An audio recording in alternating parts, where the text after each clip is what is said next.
चलिए news room live में खबरों में आगे बढ़ते हैं।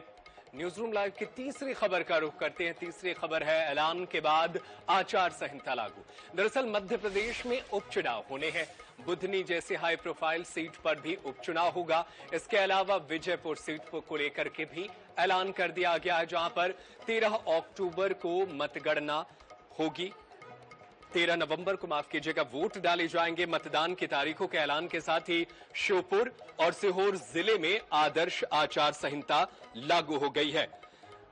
बुधनी और विजयपुर सीट पर 13 नवंबर को वोट डाले जाएंगे। दोनों सीटों पर उपचुनाव के लिए 18 से 25 अक्टूबर तक नाम निर्देशन पत्र भरे जाएंगे।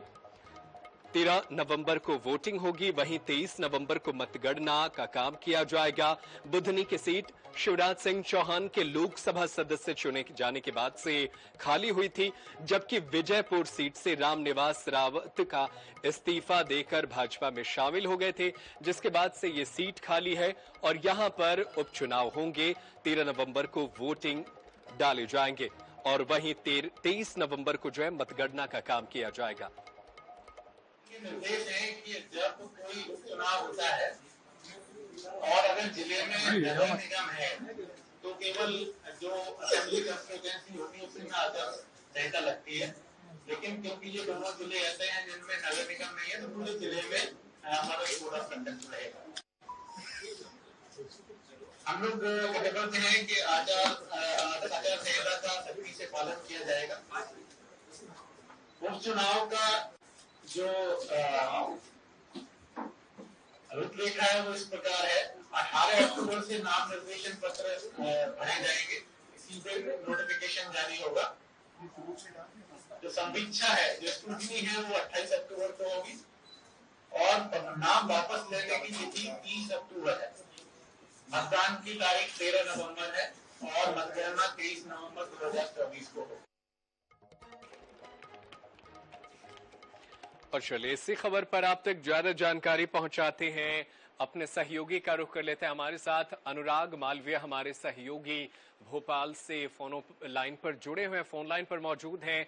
अनुराग, दोनों सीटों के लिए उपचुनाव को लेकर के ऐलान तो कर दिया गया है, भाजपा और कांग्रेस जो है वो कितनी तैयारी कर रही हैं और कौन ज्यादा आश्वस्त नजर आ रहा है?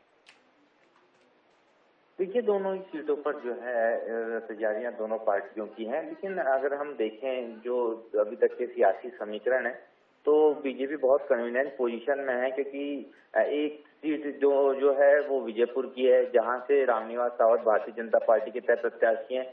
रामनिवास रावत दरअसल कांग्रेस से बीजेपी में आए हैं और उनके कांग्रेस से बीजेपी में आने के बाद कांग्रेस में वहां कुछ बचा नहीं है ज्यादा, तो कांग्रेस को बहुत मशक्कत करनी पड़ रही है। और वन मंत्री हैं रामनिवास रावत वर्तमान में, तो एक कहीं ना कहीं साइकोलॉजिकल जो फेवर है वो जनता का उनको मिल जाता है। इसी तरह बुधनी की बात करें, शिवराज सिंह चौहान की परंपरागत सीट रही है, मध्य प्रदेश के पूर्व मुख्यमंत्री केंद्रीय कृषि मंत्री हैं और भारतीय जनता पार्टी का गढ़ बना चुके हैं बुधनी को, तो यहाँ पर भी comfortable position Bharatiya Janata party की नजर जरूर आती है।